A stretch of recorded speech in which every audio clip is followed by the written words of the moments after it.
Hey guys, welcome back to the hunting grounds. As you can tell, I just got done filling up this 40-gallon stock tank out here in the middle of the food plot. Now you might be asking, why am I doing that? Well, it's the hottest it's been here in Arkansas since the early 1980s. It's just hot and it's dry and the deer are feeling it. We currently, right now, our ponds are getting really low. Some of them only have a few feet, some only inches, and the deer are traveling off our property to get some fresh water on other property. So I want to keep them on this property, and I decided to practice what I preach here. One of my subscribers, Buck Hunter 1415, thank you for the question by the way, asked if he dug a 3-foot by 3-foot hole on the side of his food plot and filled it up with water, if that would be enough water to keep the deer in that area.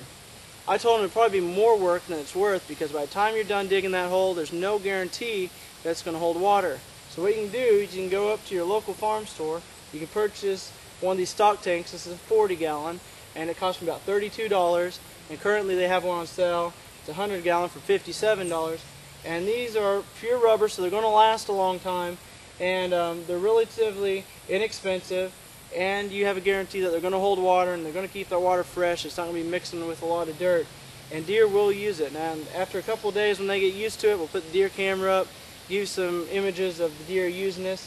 Now, how did I get this water down here? Well, I had to run about 400 feet of garden hose from the house, and I'm lucky enough that the food plot's close enough that I can do that to fill this up. And now that I have the hose, I'm actually going to set up a water sprinkler system here and water it every couple of days just to give it a little bit extra boost, because the deer are just hitting on this stuff hardcore, and we have not had any rain, and we have rain in the forecast, but our weatherman hasn't been right lately, so I'm not giving that much hope. So I'm doing what I can now to make sure that I can secure this area for the hunting season that's coming up within the next month.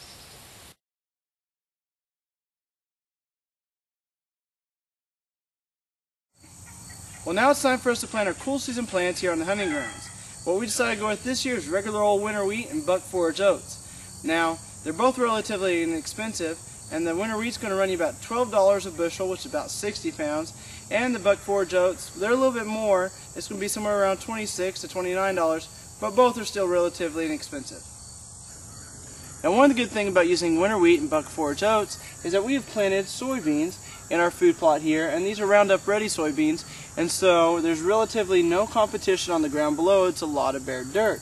And so what we're going to be able to do is come in here and broadcast the seeds ourselves and not have some big fancy machine come in here and plant it for us, because what we are looking for is good seed and soil contact. And as long as we have that, we're going to have good germination, and this food plot's going to do really well.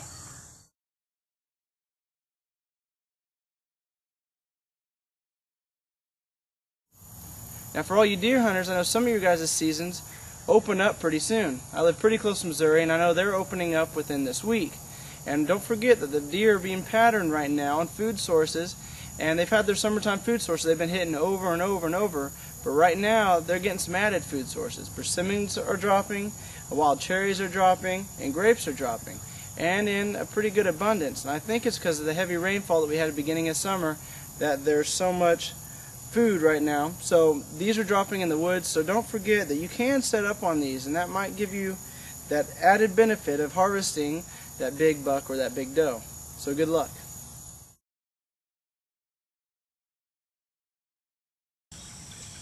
Now, where I'm currently squatted used to be food plot number 2, and after an incident earlier this year with just not having large enough food plots to support the deer here on our property, we decided to add on to one of our food plots, and it just happened to be number 2.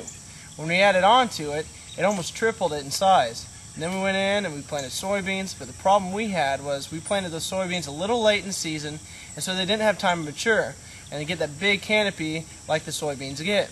And so what happened was the sun was able to penetrate through those soybeans, hit the ground, and the problem is this is a new food plot, and we don't have a whole lot of topsoil on this food plot where it's able to hold in the moisture, so it did dry it up and killed off a lot of our soybeans. But what we've done in the last 4 days is we've come in and we've planted winter wheat and we've planted buck forage oats, and you can see within the last 4 days with the rain, it's really shot up. Now you can still see some still just coming out of the ground, but some of it's a good 2.5 to 3 inches.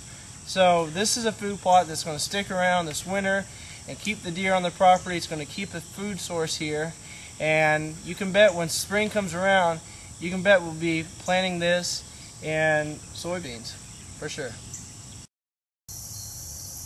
Well, our daylight's fading fast, and I have one last favor to ask of you guys. I ask that you send in a photo of one of your food plots and maybe a brief description of what you're doing in that food plot and what state you're from. I think it'd be really neat for fellow hunters to share techniques with other fellow hunters, and maybe they'll use your techniques on their property. Well, that's it for this week's video. I hope you guys enjoyed it, and as always, have a better than average day.